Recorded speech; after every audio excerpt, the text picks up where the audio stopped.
اعوذ باللہ من الشیطان الرجیم بسم اللہ الرحمن الرحیم یسألونک عن الہلہ، اے نبی آپ سے پوچھ رہے ہیں چاند کی گھٹتی بڑھتی صورتوں کے بارے میں۔ قل ہی مواقیت للناس والحج، کہہ دیجئے یہ لوگوں کے لیے ایک اوقات کا تعین ہے، کیلنڈر ہے، اور حج کے لیے۔ اب دیکھو آپ کو معلوم ہے کہ یہ اللہ تعالیٰ نے کیلنڈر لٹکا دیا ہے، معلوم ہو گیا یہ چاند پہلی تاریخ ہو گئی۔ کچھ دنوں کے بعد آپ نے دیکھا معلوم ہوتا ہے کہ اب ایک ہفتہ گزر گیا ہے، آدھا چاند ہو گیا ہے، 2 ہفتے ہو گئے، پورا چاند ہو گیا ہے، ہم نے گھٹنا شروع کیا۔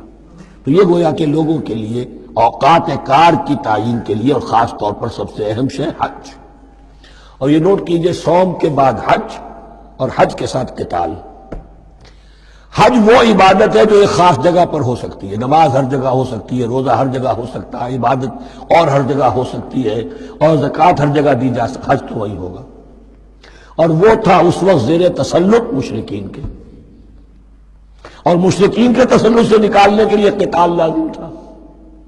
اس قتال کے لیے صبر پہلے پیدا ہونا ضروری ہے۔ جو گھوڑوں کو روزہ رکھواتے تھے پہلے خود روزہ رکھو، یہ ترتیب ہے، ربط ہے۔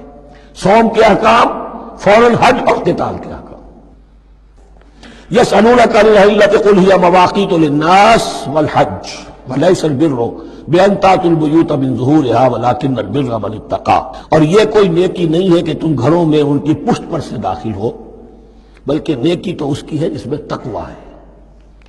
یہ اصل میں ان کے ہاں ایک رواج تھا، کیونکہ حج تو ہو رہا تھا ایام جاہلیت میں بھی، اس کے مناسک کی بگڑی ہوئی شکلیں بھی موجود تھیں، کچھ ترمیمیں انہوں نے کر دی تھی، یہ حج تو تھا ان کا۔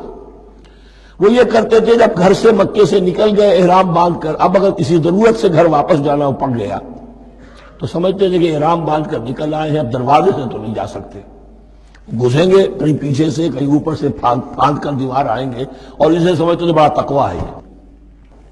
فرمایا یہ کوئی نیکی کی بات نہیں، یہ سرے سے نیکی نہیں۔ ولیس البر، یہ ہرگز نیکی نہیں ہے ان تأتوا البیوت من ظہورہا، کہ تم ان کے گھروں میں داخل ہو ان کے پچھواڑے سے، ولکن البر من اتقی۔ اب یہاں اس پوری آیت کو ذہن میں رکھ لیجئے، آیت البر کے آخر میں لفظ تھا اولئک هم المتقون ولکن البر من اتقی۔ گویا کہ وہ پورا تصور جو ہے یہاں پر جو آیا بر میں آ چکا ہے، اس کو اس لفظ کے حوالے سے اس پورے تصور کو پھر آپ نے ذہن میں تازہ کر دیا۔ وَأْتُوا الْبُيُوتَ مِنْ أَبْوَابِهَا، گھروں میں داخل ہو ان کے دروازوں سے، وَاتَّقُوا اللَّهَ لَعَلَّكُمْ تُفْلِحُونَ، اور اللہ کا تقوی اختیار کرو تاکہ تم فلاح پاؤ۔ وَقَاتِلُوا فِي سَبِيلِ اللَّهِ الَّذِينَ يُقَاتِلُونَكُمْ، لیجئے قتال آ گیا۔ اب یہ تیسری کڑی آ گئی نا، ایک لڑی عبادات کی، ایک لڑی معاملات کی، ایک لڑی انفاق کی، ایک لڑی قتال کی، یہ چوتھی کڑی ہے۔ وَقَاتِلُوا فِي سَبِيلِ اللَّهِ الَّذِينَ يُقَاتِلُونَ، اللہ قتال کرو اللہ کی راہ میں ان سے جو تم سے قتال کر رہے ہیں۔ وَلَا تَعْتَدُوا، لیکن حد سے تجاوز نہ کرو۔ إِنَّ اللَّهَ لَا يُحِبُّ الْمُعْتَدِينَ، اللہ تعالی حد سے تجاوز کرنے والوں کو پسند نہیں کرتا۔ وَاقْتُلُوهُمْ حَيْثُ ثَقِفْتُمُوهُمْ، انہیں قتل کرو جہاں بھی پاؤ۔ وَأَخْرِجُوهُمْ مِنْ حَيْثُ أَخْرَجُوكُمْ، اور نکالو انہیں وہاں سے جہاں سے انہوں نے تمہیں نکالا ہے۔ مہاجرین کہاں سے نکالے گئے تھے؟ مکے سے۔ محمد الرسول اللہ پر وہاں پر حیات تنگ کر دی گئی تھی، قافیہ تنگ کر دیا گیا تھا، تبھی تو آپ نے ہجرت کی۔ نکالو انہیں وہاں سے جہاں سے انہوں نے تمہیں نکالا ہے۔ والفتنة أشد من القتل، اور یہ خیال نہ رہے کہ قتل اور خون ریزی جو ہے تو بری بات ہے، فتنہ اس سے بھی زیادہ بری بات ہے۔ فتنہ کیا ہے؟ ایسے حالات جن میں کہ انسان اللہ خدائے واحد کی بندگی نہ کر سکے، اسے غلط کاموں پر مجبور کیا جائے، حرام خوری پر مجبور ہو گیا ہو، یہ سارے حالات فتنہ ہیں۔ تو قتل اور خون ریزی اتنی بری شے نہیں ہے جتنی فتنہ۔ والفتنة أشد من القتل ولا تقاتلوهم عند المسجد الحرام حتى يقاتلوكم فيه، ہاں مسجد حرام وہ چونکہ اسے تو امن کی جگہ بنا دیا گیا ہے، ان سے جنگ مت کرو مسجد حرام کے پاس جو بھی حرم کا علاقہ ہے۔ حتیٰ یقاتلوکم، یہاں تک کہ وہ خود تم سے قتال کریں اس میں۔ فَإِن قَاتَلُوكُمْ، پھر اگر وہ تم سے قتال کرتے جنگ کرتے ہیں، فَاقْتُلُوهُمْ، تو قتل کرو انہیں۔ كَذَلِكَ جَزَاءُ الْكَافِرِينَ، یہی بدلہ ہے کافروں کا۔ فَإِنِ انتهوا فَإِنَّ اللَّهَ غَفُورٌ رَحِيمٌ، اگر وہ بعد آ جائے تو اللہ غفور اور رحیم ہے۔ وَقَاتِلُوهُمْ حَتَّى لَا تَكُونَ فِتْنَةٌ وَيَكُونَ الدِّينُ لِلَّهِ۔ اب جب یہ جنگ کا مرحلہ شروع ہو گیا ہے دعوت محمدی کے سلسلے میں صلی اللہ علیہ وسلم، تو مسلمانوں جان لو، ایک دور تھا 12-13 برس تک تمہیں حکم تھا کفو ایدیکم، مارے کھاؤ ہاتھ نہ اٹھاؤ۔ اب یہ نیا دور آ گیا ہے، تمہاری دعوت و تحریک جو ہے وہ نئے دور میں داخل ہو گئی ہے۔ اب جب تمہاری تلواریں نیام سے باہر آ گئی ہیں، اب یہ نیام میں نہ جائیں جب تک کہ فتنہ بالکل ختم نہ ہو جائے اور دین اللہ ہی کے لیے ہو جائے، اللہ کا دین قائم ہو جائے۔ یہ آیت دوبارہ آئے گی اور زیادہ نکھی ہوئی شان کے ساتھ سورہ انفال میں، وَقَاتِلُوهُمْ حَتَّى لَا تَكُونَ فِتْنَةٌ وَيَكُونَ الدِّينُ كُلُّهُ لِلَّهِ، دین کل کا کل، جز نہیں۔ دین کی بالادستی پوری انسانی زندگی پر، انفرادی بھی اجتماعی بھی، اور اجتماعی کے بھی سارے پہلو، politico socio economic system, totally وہ اللہ کے احکام کے تابع ہو۔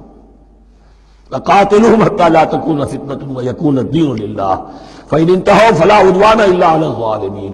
پھر اگر وہ باز آ جائے، صلح چاہے تو ٹھیک ہے، پھر ظالموں کے اوپر جو ہے سوائے ظالموں کے کسی پر زیادتی جائز نہیں۔ الشہر الحرام بالشہر الحرام، حرمت والا مہینہ بدلہ ہے حرمت والے مہینے کا، والحرمات قصاص، اور حرمات کے اندر بھی بدلہ ہے۔ فَمَنِ اعْتَدَىٰ عَلَيْكُمْ فَاعْتَدُوا عَلَيْهِ بِمِثْلِ مَا اعْتَدَىٰ عَلَيْكُمْ، تو جو کوئی بھی تم پر زیادتی کرتا ہے، دست درازی کرتا ہے، تو تم بھی اس کے خلاف کارروائی کرو، اقدام کرو جیسے کہ اس نے تم پر زیادتی کی۔ وَاتَّقُوا اللَّهَ، اور اللہ کا تقوی اختیار کرو۔ وَاعْلَمُوا أَنَّ اللَّهَ مَعَ الْمُتَّقِينَ، اور یہ جان لو کہ اللہ ساتھ ہے متقیوں کی، یعنی اللہ کی تائید، نصرت، اس کی مدد آئے گی اہل تقوی کی۔ اب دیکھیے وہ تیسری کڑی یہاں بہت چھوٹی سی آئی ہے، قتال کی ذرا زیادہ بڑی کڑی آ گئی ہے اور یہ چھوٹی سی کڑی آ رہی ہے۔ قتال کے لیے لازم ہے انفاق بھی۔ جنگ کیسے ہوگی اگر فوج کے لیے ساز و سامان نہ ہو، رسد کا اہتمام نہ ہو، ہتھیار نہ ہو، سواریاں نہ ہو، کیسے ہوگی جنگ؟ وَأَنفِقُوا فِي سَبِيلِ اللَّهِ وَلَا تُلْقُوا بِأَيْدِيكُمْ إِلَى التَّهْلُكَةِ، خرچ کرو اللہ کی راہ میں اور مت ڈالو اپنے آپ کو اپنے ہاتھوں ہلاکت میں۔ یعنی اللہ کا دین اس وقت اسے احتیاج ہے، وہ پیسہ چاہتا ہے۔ جیسے حضور نے تبوک کے موقع پر عام اپیل کی اور آپ اپنے مال کو لے کر بیٹھے ہوئے ہیں، تو گویا کہ آپ نے اپنے آپ کو ہلاکت میں خود ڈال دیا۔